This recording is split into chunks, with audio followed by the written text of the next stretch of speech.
Welcome back to Taiwan Outlook. Our guest today is the president of the Academia Sinica, Dr. Wong Chi-Huey. President Wong, we've been talking about activities engaged by the Academia Sinica. As we know that your institution has been very, very active internationally. But after you took the office in the year 2006, you set up a new office called International Affairs Office. What's behind your motives to set up such an office?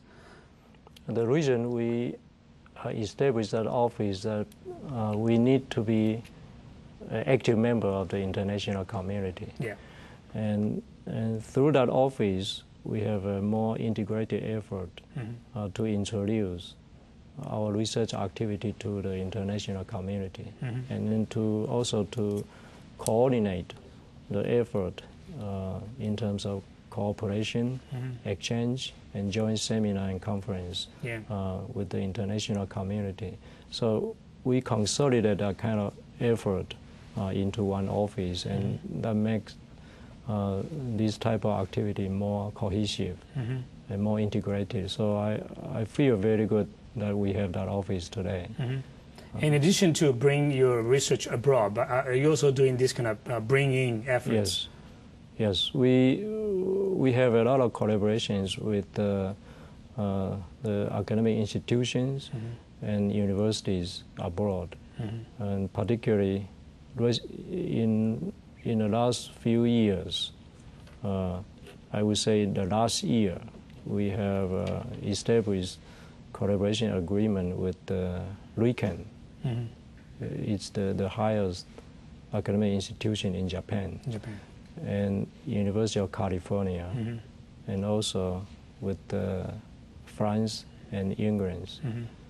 So it's very important that we become an active member of the international community, and to let the world know what Taiwan has been involved in terms of research and development. Yeah. As far as I know, your institution also hosts a lot of post PhD researchers and so on. Yeah. How's the situation? A lot of foreign post PhDs coming. Yeah, we have about 5% of research members with the foreign nationality, and in the international graduate programs,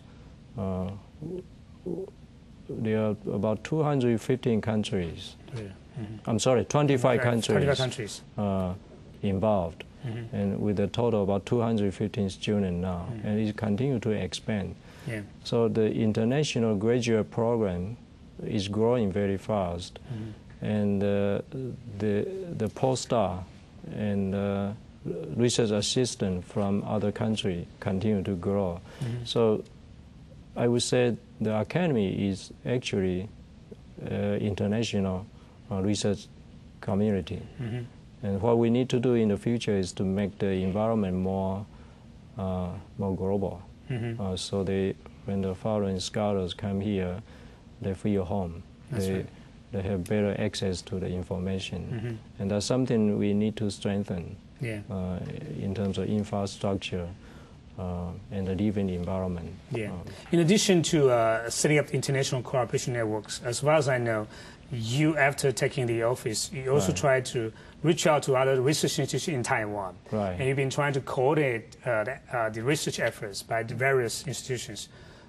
What's the mechanism for coordinating the efforts? Okay, so in the past, this kind of relationship is done by individual institutes. So, for example, research fellows at Academia Sinica often have a joint appointment in university and vice versa. And now the academy actively participate in this and trying to encourage the universities to have better relationship with the academy. So we set up a degree program with the local research universities to join the effort to train students. And that will reduce not only the teaching load of the university professor, and also provide resources for the professor and the student to use.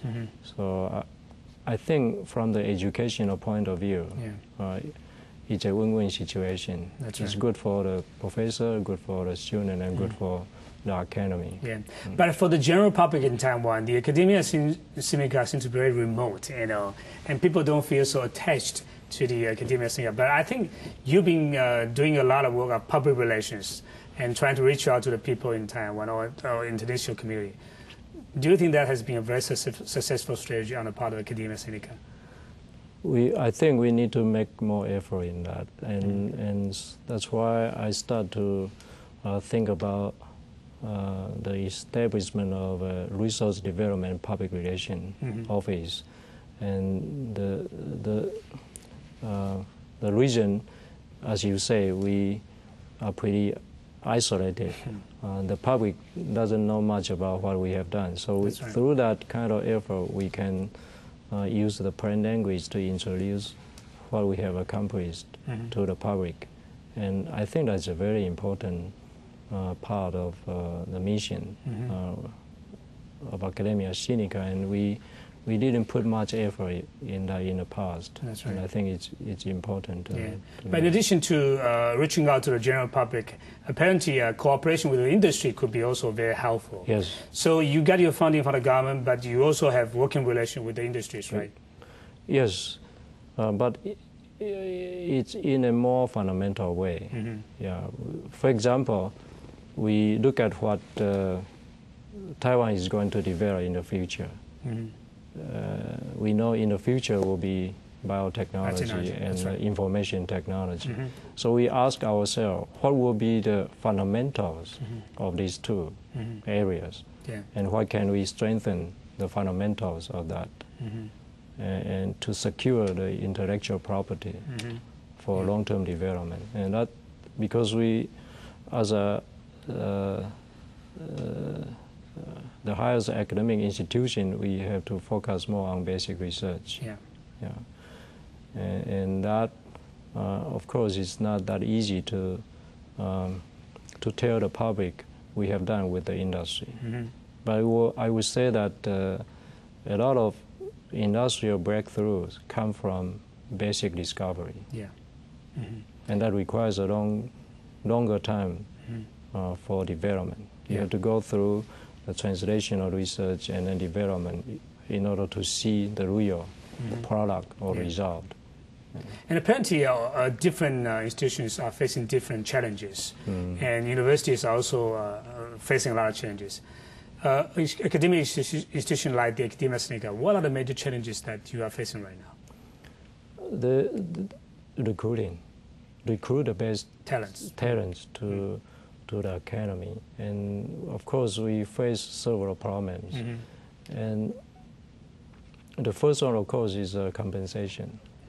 I think our salary scale in Taiwan is relatively low compared to our neighbor country. For example, Singapore, Korea, Japan, and even China. So that part, I think, we have to improve in order to be competitive. And the second one is the living environment. The living environment in Taipei is pretty expensive, and combined with the relatively low salary scale, we have to do something. So what I did is to seek industrial support to build more dormitories for our research fellows to reduce their financial burden. That's right. Okay. But apparently, in general, in Taiwan, people are saying that many young people choose applied science instead of basic science for their career. So you're also facing that kind of challenges, right? Yes. That's why I say recruiting, because we are in the basic research sector, and to recruit young scientists to be involved in basic research, it's more difficult. And we have to provide the incentive for the youngster to get into the field. But I think, in general, Academia Sinica has a very good research environment, very stimulating. It's well equipped. So I would say the environment is very academic and very stimulating. But in terms of resources, do you think that our government has been very supportive and helpful in providing those resources available to the Academia Sinica? Yes, I think that part I'm very happy, and I think I also feel very fortunate that the government emphasized research and education, and that has been a long-term trend in Taiwan, and that actually is the asset and strength That's right. in Taiwan. But how about the science and technology programs conducted by the Academia Sinica? What are the things that you can tell to the people that you've been doing quite good and very competitive, and that can help Taiwan to be more competitive internationally? Right. So the measure of competitiveness, of course, includes many factors. I would say research. And the major research accomplishment can be looked at in a different way. So people look at publications, international honors and awards,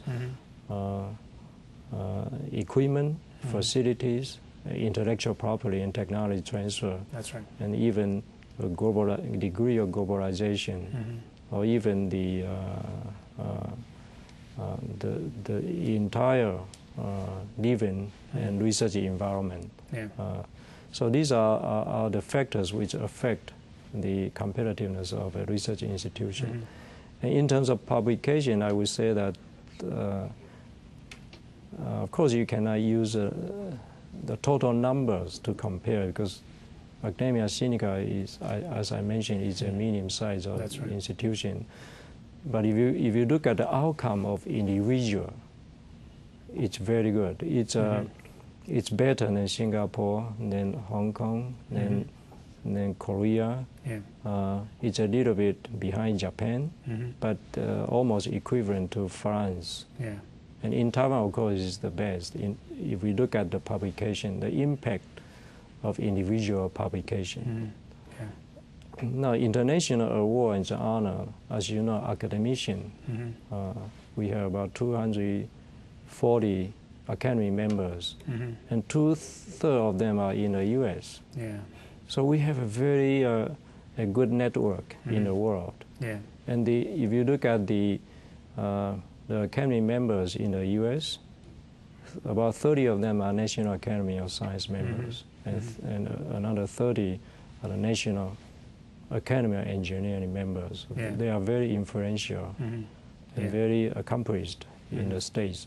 So through that kind of connection, we already have a very good and strong network in the world. But in terms of individuals, you're absolutely right that they're very competitive, very influential. But as an institution, what can we do more to make Academia Sinica more competitive and more influential? We have to continue to strengthen our research and recruit the best people, and then to focus on some areas which I have mentioned to you,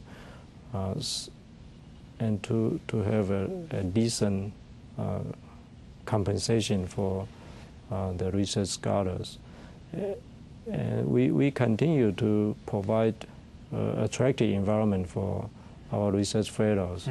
So I think we are in the right direction. What I would like to see more is to translate the basic discovery into commercial value. I see. And that has to be done through technology transfer. So we have very good technology transfer office.